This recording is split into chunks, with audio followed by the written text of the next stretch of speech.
Well, yeah, Sawubona. Oh, wanted to make sure that we took the time to say Sawubona to you this morning, to greet you in the spirit of oneness as we begin our our not live recording of Community Voices today on Tuesday. You should be hearing this on Tuesday, the 23rd of May, 2023.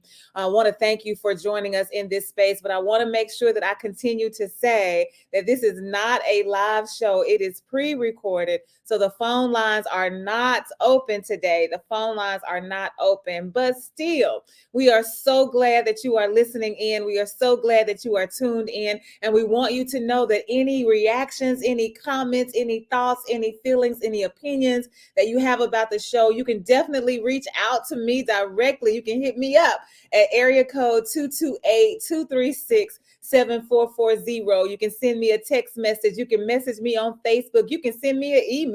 However you want to let me know how you experienced today's show, I'll be more than happy to listen to that. But I don't want to go any further without expressing my gratitude to you as listeners.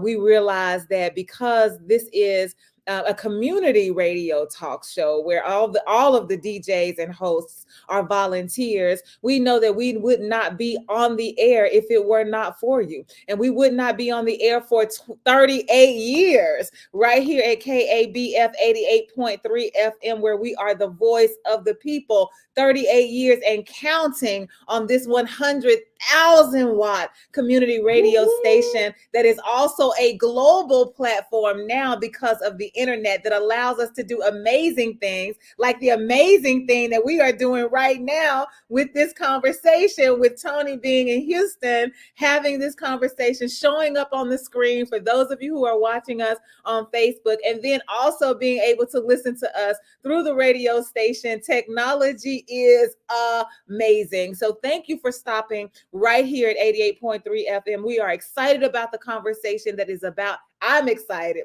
Tony don't know what's about to happen, but I'm excited about this conversation, and I'm so glad that you all are here with us. And before we get started with any announcements or with our EJI initiative tidbit, with our EJI tidbit, I want to make sure that you are greeted from a distance, all kinds of distance, by the pastor, Tony Orr. Good morning to you, Tony. Good morning, Denise. And for those who know me, know one thing: I cannot stand technology. I don't like computers. I don't like this. But there are moments when you can do something like this uh, uh, that I can embrace it. And so I just want to just greet everybody this morning. And as Denise said, any comments, any thoughts, get in contact with her.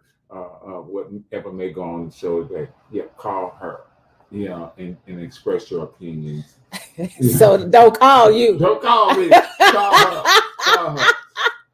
That's interesting. But also, I just want to let you know that, and thank all of you for your pledges, for your donations. Like Denise said, for 38 years, KBF has been going strong. We have a 39th year anniversary coming up in August, and because of you, we're able to sustain what we've been doing for all these years. And so we are in pledge drive. We are in pledge drive. So your pledges, your donations, go to the sustainability of KBF 88.3 FM, Voice of the People. So you give three ways. You can go to www.kabf.org, and you can give online. And while you're there, become a sustaining member, a monthly member of KBF. I'm a monthly member. Denise is a monthly member. So your monthly contribution goes to the sustainability of KBF and what we need to do. Also, you can call 501-376-6119. And where you would normally talk to legendary John Kane, John has been under the weather the past few weeks. So I'm the one that you'll probably talk to, and you can give your pledge for donation that way. You can also call one of your many shows and talk to one of our hosts. That number is 501-433-0088. Or you can send a check of money over to 2101 South Main Street here in Little Rock, Arkansas, 72206. And if you're just out and about and you want to stop by, the station at that same address, 2101 South Main Street. Come on upstairs. Whatever your donation or whatever your pledge is, we'll make sure you don't leave empty-handed. We'll make sure you leave with a T-shirt, a hat, or a coffee mug, just to show our gratitude. Owen McMullen came by on Saturday. Normally, most of you know him on the air. We call him Ezekiel. He came by and he upped his pledge. He upped his donation, and he ended up with a CD. Some Willie Nelson hits that he loved. Wow. And so, just letting you know, if you come up those steps and you give a donation, you will leave with something to show, so we can show you our appreciation. So thank you. And it is weird being in Houston, and I don't know what Denise is. She didn't tell me what she was. So, but it just like I said, just weird seeing her, and I'm so used to seeing her in the studio when we do this. So I don't know what the show is going to be about, but I'm looking forward to it. I think we have a different way of engaging with the listeners. You usually tell us all your business. You usually tell us where you are, what you doing, how long you're going to be there, what the meeting was about, who you were talking to. And I'm just not like that. I have clients, and they don't ask to be anonymous, but I just feel like y'all know I'm doing the work. I'm making sure that we are facilitating conversations that are strategic, that are transparent, that are vulnerable, that are open, that are honest, that move us to action so that we can continue this fight towards collective liberation. And I'm doing that in every space. I'm doing that in the private sector. I'm doing it in public spaces. I'm doing it with faith-based organizations and communities. I'm doing it with the secular people. I'm doing it with schools. Just wherever people are willing to have the conversation, that is where I am showing up. And that's another reason why I'm so grateful for technology. A lot of times technology fails me in the work that I do. A lot of times it does. But I'm so glad that people are innovative enough to create these avenues and these platforms where we could be in two entirely different places, and yet we are able to have this conversation together. Because I really thought about not even asking you to join me, Tony, because I can run the show alone. Sometimes I wish I was running the show alone. I know that's right. But I know that's right. It'll be a lot stressful on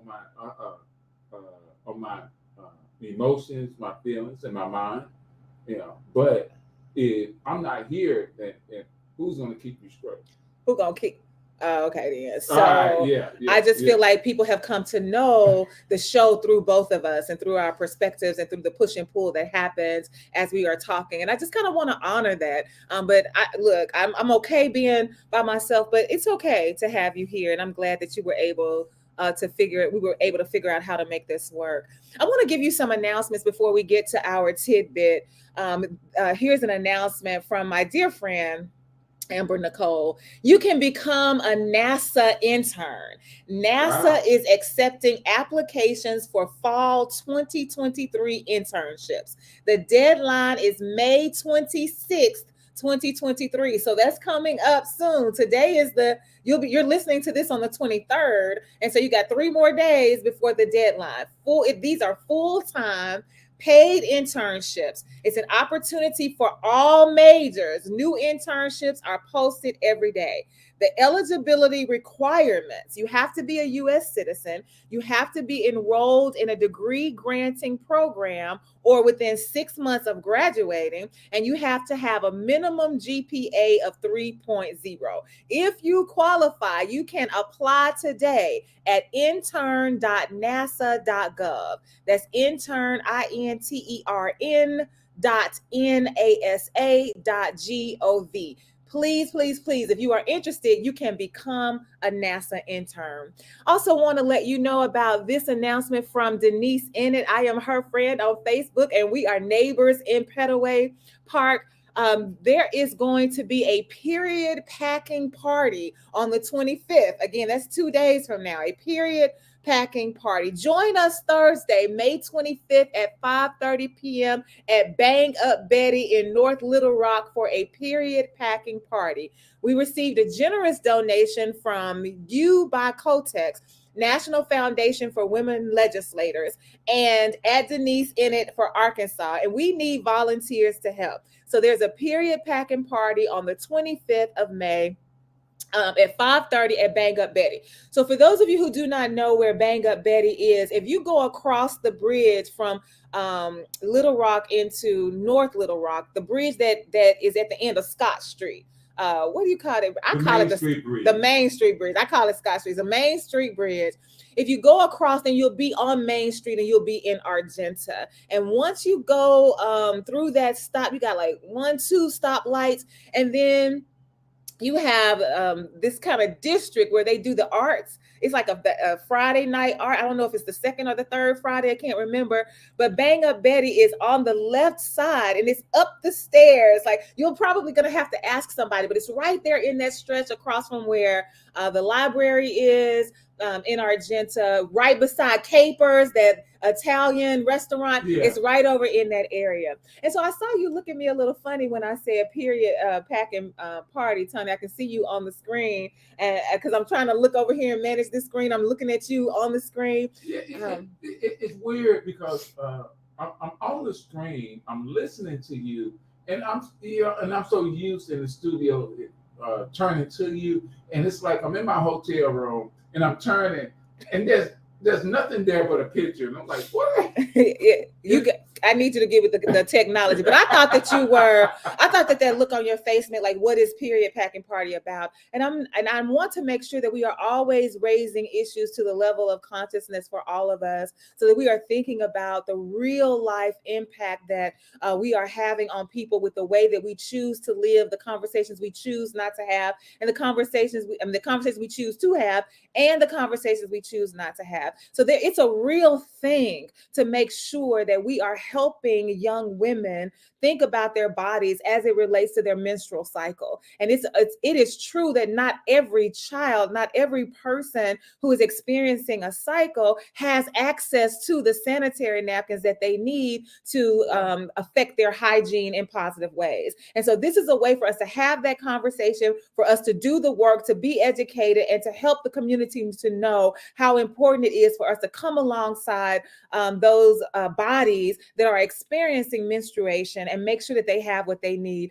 to stay clean, to stay healthy, to stay active, and to protect their mental health. Because when you are experiencing a flow and you are unable to manage that, and you are soiling your clothes, and you are having to walk around with people seeing what's happening in your body, and you don't have that autonomy, and you don't have that privacy, and you don't have the ability to just to own who you are, it's difficult. And so we want to make sure that you know that you are invited to help us with this period packing party on the 25th at 5:30 p.m. at Bang Up Betty in North Little Rock.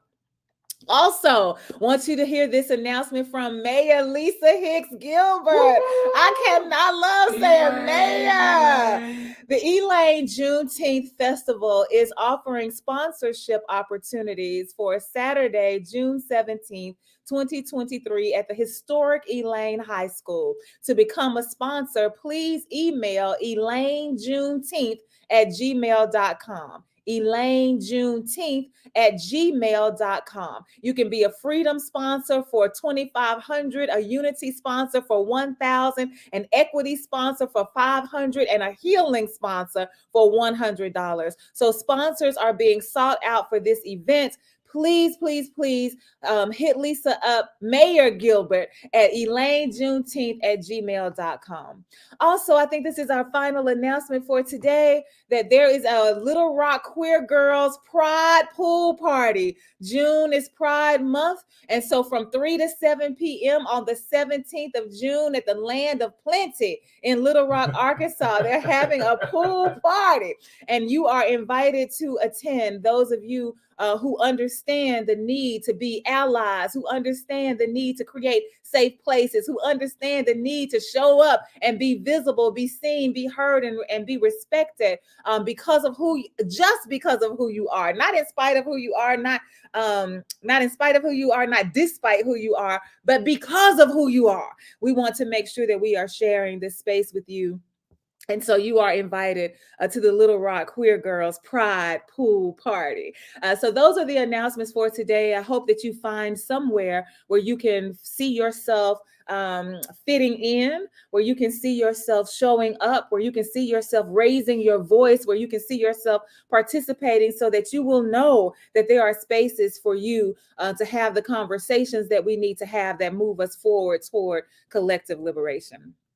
Do you have any announcements that you need to share, Tony? You know what? Normally, Denise, I would get announcements and I'll put them off my computer, when I'm in my office and come to the studio. But since I'm not in my office and I have to, I have to look on my phone, on my iPad and see the announcements. And I'm just not, I'll be honest with you, I'm just not adept or adept, thank you, in trying to read something off my phone or my on my iPad. So whatever announcements I have, you will get them on Thursday for the workplace.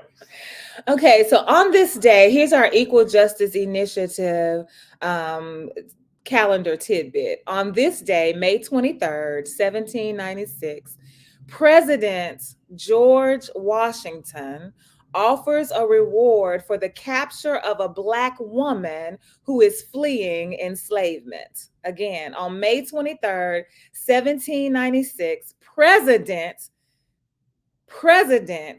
George Washington offers reward for capture of Black woman fleeing enslavement. On May 23rd, 1796, a newspaper ad was placed seeking the return of Ona Wani Judge, an enslaved Black woman who had absconded from the household of the President of the United States, George Washington. Miss Judge had successfully escaped enslavement 2 days earlier, fleeing Philadelphia, Pennsylvania, and settling in freedom in New Hampshire. And so this is our tidbit for this morning. And I want to make sure that I keep reiterating the fact that this was a woman who was enslaved by the President of the United States, that president being George Washington. And one of the reasons why it's important for us to have this conversation is because we are living in a time and a place where we refuse to tell the truth.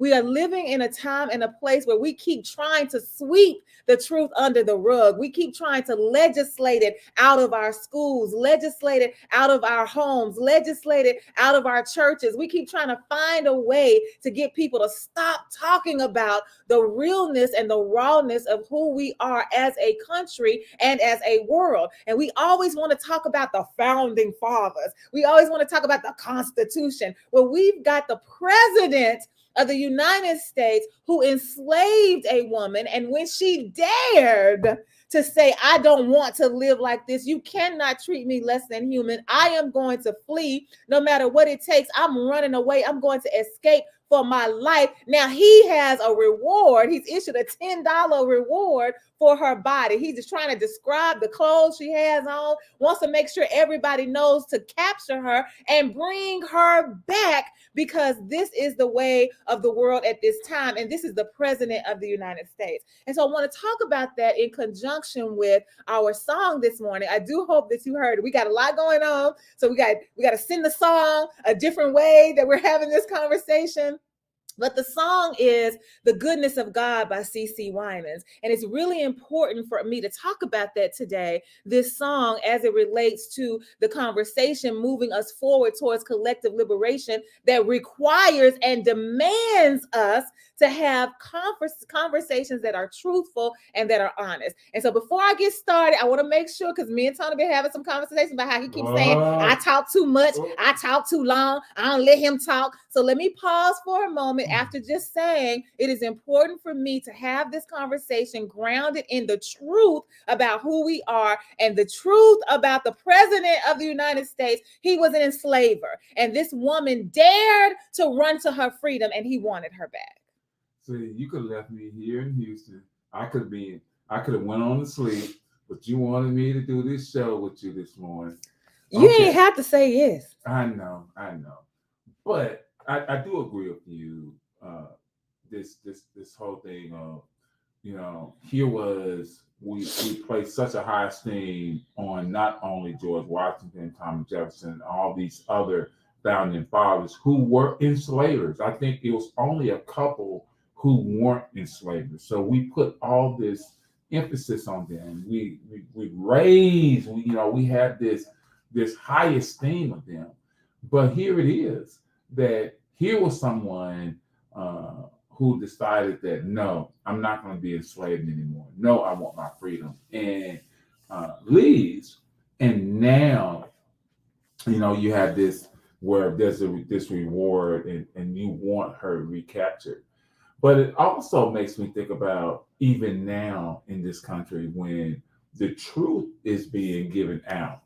You know, the, so many laws, so many policies are being made to hide the truth, and there are so many people who look at it as like, well, that's a good thing. Why is it a good thing to ban library books? Why is it a good thing to fine and imprison librarians for giving information that is truthful? And why do you want to silence the truth? The, even with the Bible, it says the truth shall make you free. So on that context, I think the truth should always be allowed to flow. Well, and let's talk about the truth about the Bible, since you brought that up. The song that was played, hopefully for you on this morning. Again, it's CC Winans. She is singing the goodness of God, and the lyrics at the very beginning. It's a beautiful song. I love you, Lord, for your mercy never fails me. All my days, I've been held in your hand. From the moment that I wake up until I lay my head, I will sing of the goodness of God. And then she goes on to say, because all my life you have been faithful. All my life you have been so, so good. With every breath that I am able, I will sing of the goodness of God. And so you've got people, particularly Black people, who are very religious. When we look at the numbers and the statistics in the United States alone about the religiosity of Black folks, we are by far one of the most, if not the most faithful group of people in this country. We are the ones who are making sure that we are showing up in the spaces and making sure we are heeding that word that the words that we find in the Bible, not to forsake the assembling of ourselves together. So we are showing up at church on a weekly basis. We are also heeding those words that say, bring all the tithes to the storehouse in Malachi, that there may be meat in my house. And prove me now. We are always the ones who are showing up to make sure we are heeding the words in this Bible so that we can stand with CC Winans and say, all my life, you have been good to me. All of everything when I look back, we say, when we get ready to shout, what do we say? When I look back and over my life and I think about all you've done for me, I can dance. Hey, all night. We do all of that. And the very same book that grounds us to have those kinds of feelings and those kinds of emotions and to sing these kinds of songs that CC Winans is singing, that I absolutely love the song, is rooted in a book where there's rooted in a Bible where there's a whole book, Philemon, it's one chapter, there's a whole book where they declare that it is important for the slave to be returned to the master. That story is in the Bible. This same story that we're talking about with George Washington, where you have a slave who has a person who is enslaved. Let me correct my language. We got to stop calling our ancestors slave. We were humans who were enslaved. So humans who were enslaved, we're talking about in 1796, it goes back even further because the book of Philemon, some people call it Philemon, the book talks about the fact that there was a person, a human who had been enslaved, who ran away, ends up with Paul, and Paul says, no. In order for you to do right by the the way. In order for you to do right, you need to go back to your master. And so when we begin to talk about telling the truth, when we begin to talk about the importance of making sure that we understand how our actions, how our behavior, how our attitudes are affecting this struggle towards collective liberation, we got to tell the truth about the word too. And I don't have a problem with that, telling the truth. But I also, and we've had conversations about this. When I listen to what CC Winans is talking about, she's talking about her. She's talking about how what God has done for her. And for me to sit here and say that everybody does not experience God the same way, is it is it wrong to me that when you talk about the story of Philemon and going back, who wants to be enslaved, or who wants to be in bondage from somebody else and then go back? And so I do understand that, but also at some point in time, what you believe who God is and what God is doing for you, then you have to, I think that's a personal thing. But once you can also use that to also help move the collective. And like I said, we've had this conversation, is that even as the collective move, it has to begin with an individual. Well, I want to have the conversation, and not so much to talk about the church, because we can talk about that. There's going to be room for it. But one of the reasons I wanted to have the conversation grounded in this song, The Goodness of God by CC Winans, is because I'm still mourning the loss of my friend. And I went to her memorial service on Saturday. And I actually sang this song at her memorial service. And the reason that I sang it is because knowing who she is and experiencing her as a friend, experiencing her as a colleague, experiencing her as a peer, experiencing her as a neighbor, experiencing her as a fellow parishioner. We grew up in the exact same church. One of the things that I could say is that is the way she lived her life. From the moment that she woke up until she lay her head down while she was living. And then you can, every day while she was living. And then you can talk about just the trajectory of her life from the time that she was born until the time that she died. She lived in the goodness of God, and that's what she believed. And I wanted to honor her and sing this song. And I wanted to reflect on the fact that what she could not do and was not able to do was tell the truth to the people that she was in conversation with theologically. The church that she grew up in, she couldn't tell the truth to them about how she was feeling about her faith, because she was beginning to and has been on this journey of asking questions that we were not allowed to ask as a child. She was beginning to come into an understanding of God that was so different from what she was taught at the pulpit that she wanted a space to question. She wanted a space to think things through. She wanted a space to dig deeper. And even though she was resting in the goodness of God, she could not talk to the church people about it. They did not want to hear anything other than what we've grown up believing, that God is good all the time, and all the time God is good. And if that is the case, how do you handle a situation like the story of Philemon, where the man of God tells you to return to bondage in order for you to be considered righteous? How do you deal with that in the context of the world in which we are living, where you've still got people? You've got Black people in churches, you've got Black people in power, you got Black people in your family, you got Black people on your job who will not allow you to taste and see that God is good through the freedom that comes with liberation, because they are keeping you bound in the name of Jesus. And so that's the conversation I want to have, because it's not fair to her whole life for her not to have been able to turn to the people who have been preaching to her all this time, to turn to the people who've been celebrating with her, shouting beside her, giving their tithes and their offerings and helping the sick. She couldn't even say to them, wait a minute, I want to ask a question about this God. I know you say that God is good, but how is it good for me to be enslaved? How you gonna fix that? And why do we fix it? Why can't we tell the truth and say it's something wrong with this? It's something wrong with this. And I don't care whether it's an individual saying it's something wrong with it or whether it's a collective saying it's something wrong with it. Somebody has to say it's something wrong with it. And again, I'm not trying to talk about it's just something wrong with the Bible. It's something wrong with us not allowing ourselves to think critically about what we believe, about politics, about education, about housing, about healthcare, about religion. It is not good for us to refuse to have these conversations because we're so busy trying to be holy. And I agree with you. I think that's one of the biggest issues, um, not only in the Black church, but in all church, religion. Religion plays such a part because religion brings in tradition, religion brings in ideas that have been there, and nobody wants to challenge.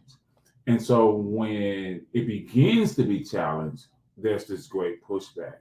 And so when you talk about not being able to question, part of religion is oppression. Religion becomes oppressive, and when you have church leaders, regardless of what faith, regardless of what's denomination, when their whole purpose is to keep control over everybody else that's under them, then that's where it becomes harmful. And once people start asking the question about the truth, then that's when it becomes problematic. But you are right. The truth has to be talked about. The truth has to be brought up.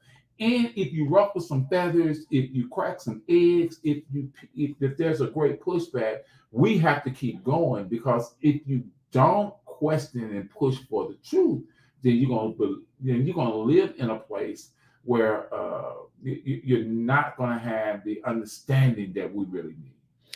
I want us to pause for just a moment. We will be right back. Again, this is a pre-recorded show. We're trying to do this from a distance. We got music coming in from one place. We got conversations coming in from another place. We got recordings coming in from a different place. And so I need to pause for just a moment to make sure that our conversation is in bite-sized bits for Mr. Russell, our engineer. Woo, woo, give it up for Mr. Russell, always helping us make this happen. So we'll be right back. We just need to break for just a moment so the conversation can flow technologically.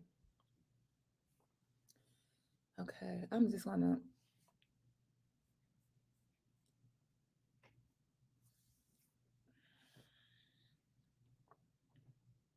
Okay, here we are right back. We are right back. And so, Tony, I think that before we went to just that small little break, I'm not sure how people are experiencing it, but we just needed to cut the recording for a moment, so that we could keep going, and so that Mr. Russell can work his. I don't want to call it magic. I'm really pushing back on that word magic, but he is skilled. He is skilled. He is gifted. He is graced. He is talented. He knows. He's an engineer when it comes to doing this work in the studio. And so we want to make sure that whatever we are doing, we are making it as easy as possible for him to do what he does, to make this happen for us. And so when we begin to talk about this conversation, so my friend is not able to, as she lay dying, she was not able to have the conversations that she wanted to have with the church of her childhood. But she found people, right? She found people. She found a community where she could begin to have these conversations. And so I want to push us beyond the church, because again, this is not a conversation about the church, but it is true that the church pushes back on the need for us to tell the truth about religion and the role that it plays, and about the interpretation of this God through this Jesus empowered by this Holy Spirit, and how it is affecting us primarily as Black folks. And when I think about that, I was talking to one of the ministers at the church where I play on Sunday mornings, and this church is known by plenty of people as a gay church. And a whole lot of people don't even know the church exists. Okay. And so we were talking about how is it that we can engage in conversation so that people know that this church is not just for gay people. Like, how do you understand that this is a space where if you say you are faithful, if you say that you are a believer, if you say that there is a God that you serve, that you know is real because you can feel him deep. You know that song, God is real, for I can feel him in my soul. So if you have this understanding and this belief, how do we begin to push people past thinking that if gay people go to this church, straight heterosexual people can't go? Like, how do we begin to create a space that is inclusive of every sexual orientation, every gender identity, every race, every ethnicity, every disability, everything, that this is a house of prayer is what it is? How do we do that?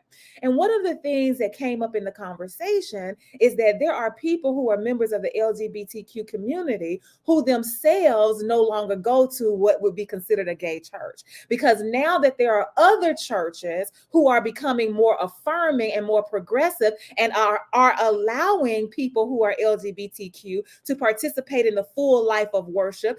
People who are LGBTQ have abandoned the church that saved them.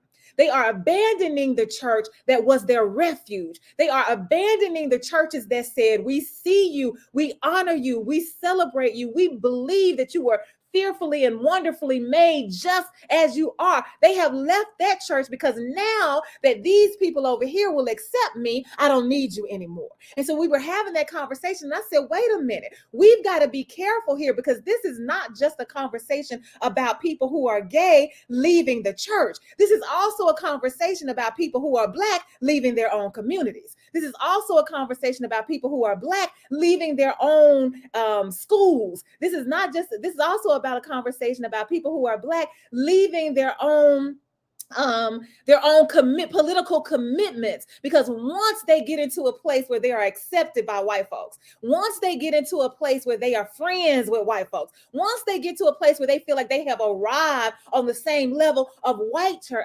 folks, now you abandon who you are. You abandon the community who saved you. You abandon the neighborhood who let you live there. You abandon all of the principles that were set in place through the forming of your religious ideology and your theology. You abandon us because now you feel like, oh, what I really wanted more than anything was for these people to accept me, rather than what I really wanted was to be embraced for who I am. And so this is a conversation that I feel like we have to stop having like conversations that are in vacuums, right? This is what it means to be LGBTQ. This is what it means to be Black. No, let's have a conversation about what it means to be human. And all of us want to belong, yes, but at what expense? What are we willing to sacrifice so that we can say, so that we can call this particular group of people my friend? What are we willing to give up? And I think that for Black folks, we are giving up a whole lot, and we got to begin to tell the truth about that we are still living in this space where what we really want more than anything is for white people to say, yes, I see you. And what I'm hoping that we can do is to get to the point where we say, I don't care if anybody else sees me. I see me and I know who I am. And I want to stand firm in the goodness of me, in the goodness of how I am in my existence, in the goodness of my divinity. I want to make sure that I am loving me more than anything or anybody else. And I think one of the hardest things to do, just listening to you talking about being accepted, talking about how the LGBT community is church. And so that was the same thing with a lot of Black people, is that, I was, you're in this small country or small church, you may be a singer, you may be a pastor, you may be whatever you're doing, but it seems like a lot of times the goal is, I want to be more. I want to, if I preach hard enough, if I sing good enough, if I do service good enough, then I can go somewhere else where I can move. I can be recognized. It's this thing of recognition. But when you think about it, the problem becomes is that if that's all you're trying to do is become accepted by somebody else or by some other race or by some other standard, then you actually lose your humanity. And when we start in that case, when you look at other people, you're not even looking at them in a humane way. You're looking at them as a stepping stone, or you're looking at them as a way to get where I need to be. And that's what happens when we start to lose focus on the humanity of who we are as Black people, uh, the idea of who we are as Black people, the idea of who you know who we are. You know, if you are LGBTQ, that idea. And so I do agree with you that in that aspect, but we have to keep our focus on what is it or where are we trying to truly go. And I heard you say that when we do these things, we give away our humanity. And what I would argue is that, I mean, we lose our humanity. Right. And what I would argue is that we give away our humanity, Right. that we are complicit in the systems that dehumanize us. And I know that I always center, and I mean that on purpose, to center Black people. But one of the things I've been thinking about recently, I'm always looking for a TV show that I could have on in the background while I'm doing some really serious work that really doesn't require me to think. I like white noise, and so I'm really not thinking about it, but it's something that I consider to be. White noise? Why do we call it white noise? Yeah, why do you call it white? Is that Black noise? We give credit to white people for everything, so I don't know. But I have been seeing lately on these apps where you can have. They talk about brown noise, they talk about green noise, and those are noises that I'm not familiar with, but that's just what I've been conditioned to call it, Okay. white noise. And so I just need something happening in the background so that I can focus. That's just my learning style. That in order for me to pay attention to something very pointedly, I have to be doing something else. And so if you're talking to me, I need to be scribbling. All right, if you are reading to me, I need to be sketching. Like I have to be doing something else. And so I had this in the background. And so even though it's like I'm not paying attention, it's like with anything else, those words, those thoughts, that energy does penetrate. And so I started paying attention to this show. The name of the show is Melissa and Joey. And it's basically white folks. They have some Black folks show up just for cameos every now and then so they won't get in trouble. But it's basically a white show. And what I've noticed is that all of the women that they are portraying as main characters look alike. They're all white, they're all thin, and they're all blonde. And so I began to think, white people, I wonder, do you even realize your own oppression? So if you don't fit that model, because most of them, you can look at their eyebrows and tell that they become blonde. They weren't born blind. They become blind. So I've got to create this image in order to be liked. I've got to create this image in order to be successful. And so you got your own stuff to deal with. And so I center Blackness because that is important. But I never want to get too far away from the conversation that oppression and that dehumanization, this power structure is affecting all of us. Every single person, we are affected by it. And many of us are complicit in giving our humanity away to it. And not just when we talk about what the church is doing to us, not just when we talk about how we are leaving Blackness in order to be closer to whiteness, but we are also trying to climb this ladder of success. Right? We are also caught up in this system of capitalism. So Tony, when you were talking about people who are well, as you were talking, I was thinking, I'm not really sure that's what you said, but I was thinking about people who are willing to sacrifice whatever it takes because I want that job. I want that promotion. I want that raise. I want that title. I want that degree. I want that situation or whatever that is that makes me feel like I am somebody. And so I remember when I was growing up, there used to be this poster. I wish I still had my poster. It used to be a poster that said, I know I'm somebody because God didn't make no jump. Right. So let's just stop right there. I don't have to have anything to prove I'm somebody. I don't have to own anything to let you know I'm somebody. I don't have to have any letters behind my name that validate who I am. I'm already somebody and I'm already enough. And even in my Blackness that people dehumanize, even in my Blackness that people devalue, even in my Blackness that people mock and ridicule, all while they try to become it at the same time, even in that, I can stand firm in who I am, and I don't even need a Bible to make me feel that way. And so if we could get beyond this need for validation and affirmation and confirmation from wherever it comes from and look into, you said, Tony, it's about the individual. Well, what do you need as an individual that will allow you to look in a mirror and say, I am enough? that I am, that I'm already the divine expression. I'm already the divine. I'm already the gifted. I'm already the talented. I'm already the beautiful. I'm already the curvaceous, the vivacious, whatever word it is that you need. What would it take for you to say, I don't have to look to the church for this? I don't have to look to whiteness for this. I don't have to look to education for this. I can stand firm in who I am. And once I am bold, and once I'm confident, and once I understand who I am, then I will create all of it is that I need to see. Then I will do all of the good that I've been created to do. Then I will step out and be who I'm supposed to be because I am walking in the truth of my existence. What would it take for you to say, I don't need anything else because I'm enough all by myself? And when I hear those words, I am that I am, and so many people don't truly understand that.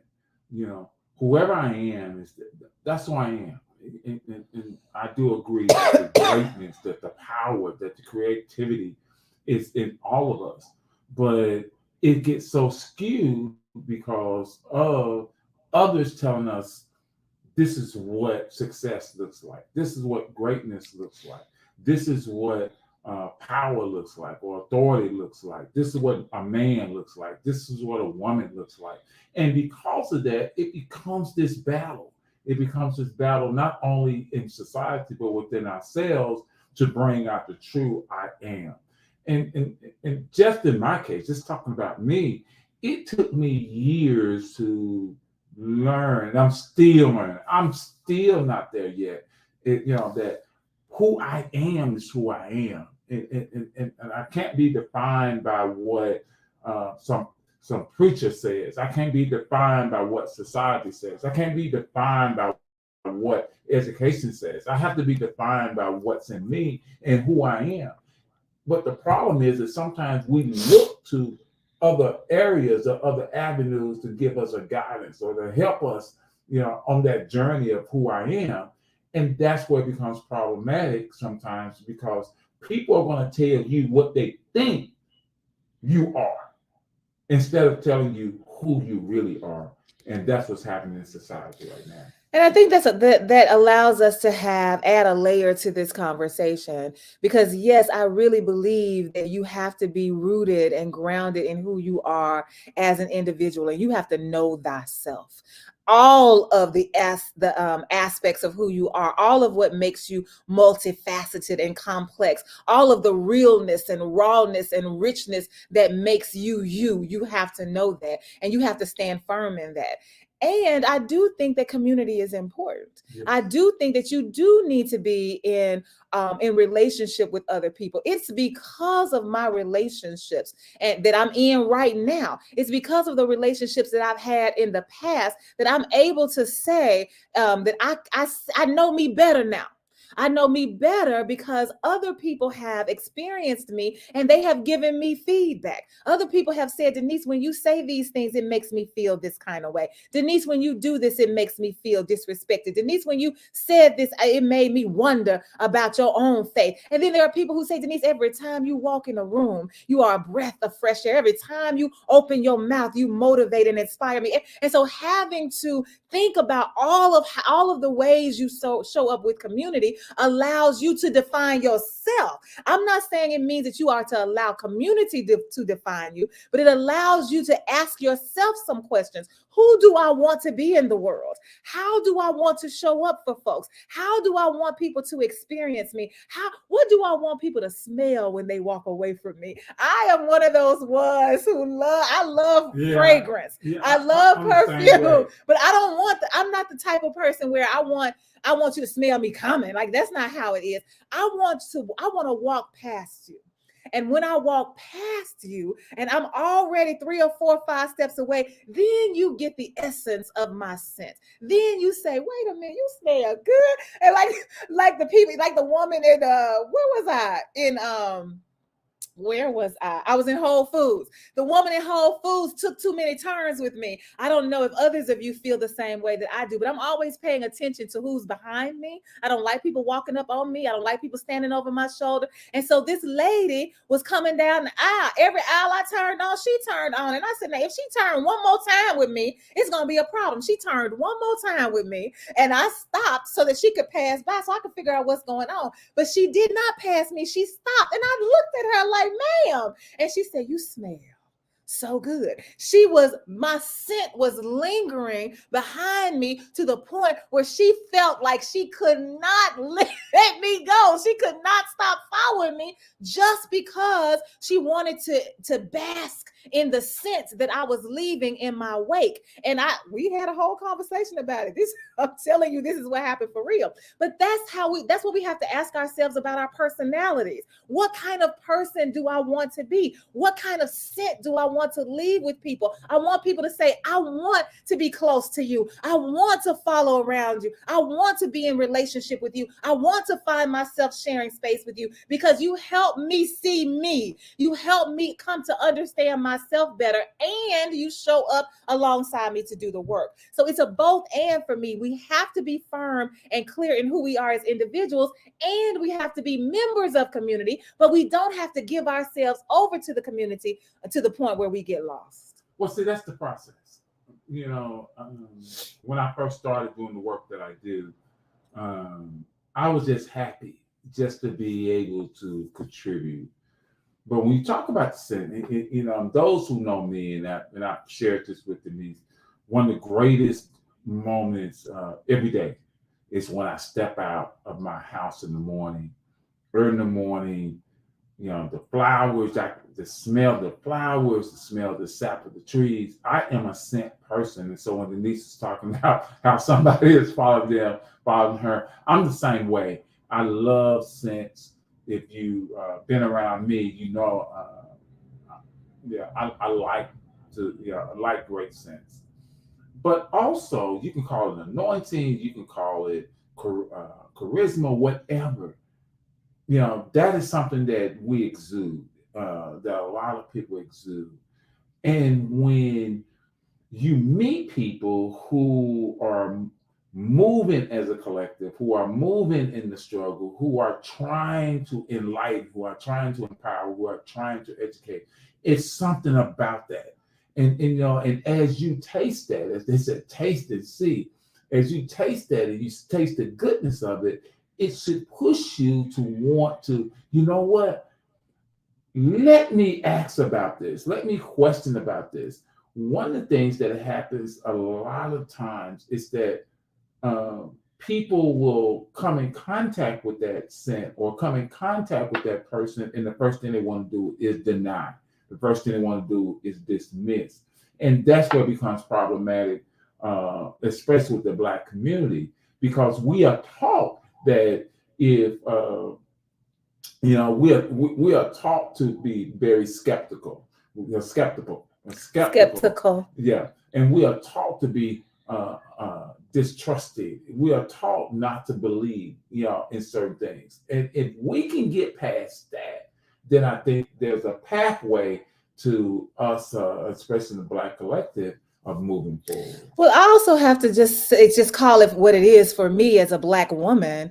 It's difficult to have conversation with Black men when you begin to ask them questions. Right? When we're going to talk about, if we're going to be in relationship with each other, we're going to talk about who we are. We're going to, if my scent is lingering because I'm exuding this energy, and now you want to share space with me, and now here we are, and then we begin to share space. We're going to have real conversation, and then people begin to ask questions about what you think, ask questions about what you believe, ask questions about what you know, ask questions about how you know it. Many times, those questions set Black people off, and Black men in particular. And I'm not saying that questions don't set Black women off. I'm not saying that at all. I'm just talking about my experience asking questions, because I'm a question asker. Like, that is who I am. I'm going to ask the question. I am curious. I Yes. want to know. Yeah. And so people have called me an interrogator. People have called me things like, but really what it is that I am trying to understand. And I've got to, and for me to function, I function better with information. And so the more information I have, the more I can flow into what it is I'm being called to do in that moment. The more information I have, the more I know how to navigate the situation. The more information I have, the better I can facilitate whatever conversation is happening. The more information I have, the better I can mitigate whatever harm is happening in this space. So I need information. And so when you begin to ask questions to extract information, people get mad because why? Most of the time it's because you don't have the answer. Right. And so if you don't have the answer, we don't know how to say, you know what? I don't know. Let me get back to you. We don't know how to do that. We have been taught that I've got to, well, first of all, we've been taught, don't you question me. If I hold a particular position, don't you question me. If I'm supposed to be your God, don't you question God. And so you begin to have conversations and you start asking Black men questions and they lose it. They go ballistic. And it's like, what are you supposed to do with that? And how do you manage that when you say, I'm trying to live into the truth of who I am, and I want you to live into the truth of who you are, and I want us to do that together, but I can't even ask no questions. So it's one of these moments where I'm caught because I want to push back, but I can't push back because it's the truth. It's the truth, and what it comes from is this false teaching, this false narrative of male toxicity, this ego, this men are this and men are have the last word. And, and to be challenged by a woman, it's against your manhood, and we have to get past that because, and even though so many people, especially in the church, try to use the idea that man is the head, but if you really think about it, if woman was created out of man, that means they were already one. And if woman is comparable to man, that means they work together. But also not just in man and woman, but in relationship, in humanity, you work together for the common good to make sure that everything is taken care of. And if we can get that concept, and believe me, as a man, that has been something that has pushed me, has really pushed me to get out of my system. This idea is that I'm a man, and what I say go. And if we can ever get past that as men, especially Black men, and accept, the creativity, the power, and the ingenuity of Black women, we could do a lot better. I was actually expecting some pushback. Like I was kind of getting ready and bracing myself for what you were about to say. And what am I going to say after you say what you're going to say? Like, I thought it was about to be a push and pull. I thought we were going to be, and I'm like, wait, what now? What is happening right now? Well, you talked about the truth. And sometimes you have to look at, when I was reading the book, Will, it talked about reality and truth. He said, truth is undefeated. I think he said something like that. Truth was undefeated. And sometimes truth and reality, you can't do nothing about that because that's the reality. That's the truth. If I'm fighting for equal justice, if I'm fighting for equal rights, if I'm fighting for a space for whatever community, whatever group, and I'm not fighting for the equality of the woman that's right beside me, come on.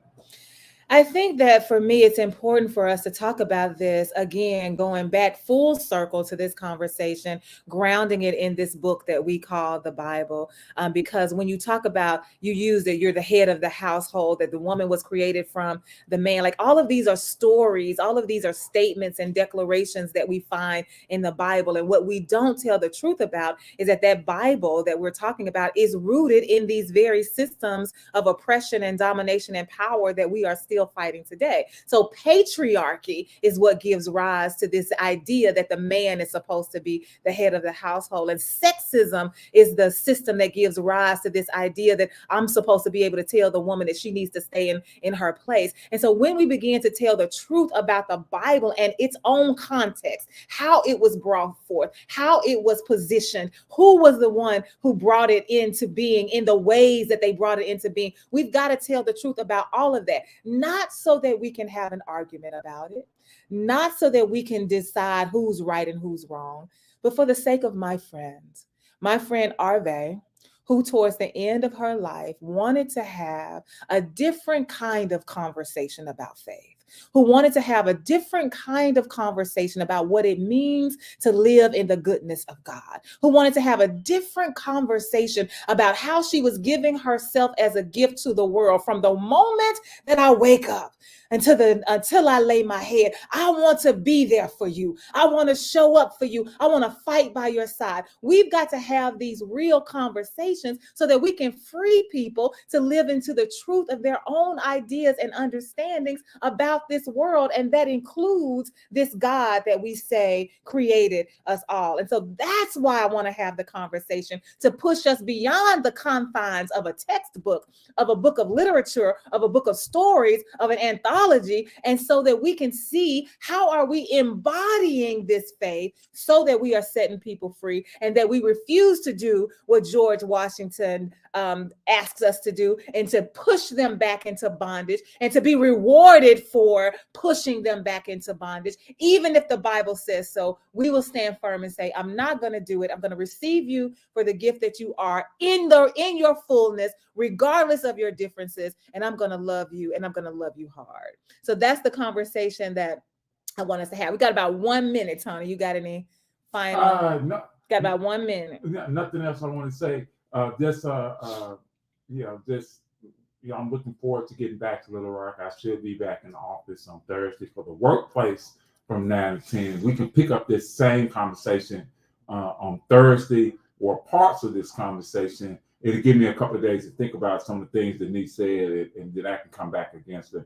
Now you're gonna come back against me Thursday. You gotta get ready. You gotta get ready. Yes, she can think on the fly. It takes me a couple of days. We want to say thank you so much for joining us for Community Voices. You are, I was getting ready to say we have been live, but you have been listening to this pre-recorded show. The phone lines have not been open, but we will be back live on next Tuesday, May 30th. And if you want to hit me up to talk about this show, you absolutely can at 228-236-7440. I know your girl Lola is ready for the next 2 hours of jazz. Don't touch that dial. You really want to hear what she's going to say, how she's going to minister, how her God is going to show up through this jazz that she plays that sets your soul on fire. Don't touch that dial. See you soon.